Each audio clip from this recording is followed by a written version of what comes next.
Yan, hello guys. So ito nga pala yung in-order natin na microphone. So ayan siya. So napakaganda nito, na testing na natin sa ating cellphone. So type C yung in-order natin. Tapos 1 pieces na mic. So napakalinaw ng boses natin dito.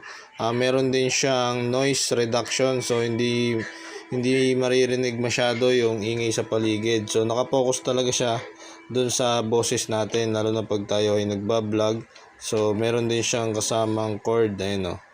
So dito ang pag-connect naman nito, napakadali lang. So ikakabit natin to sa ating cellphone. Pag inject natin, so itong ating microphone bubuksan natin. So ayun yung kanyang on off.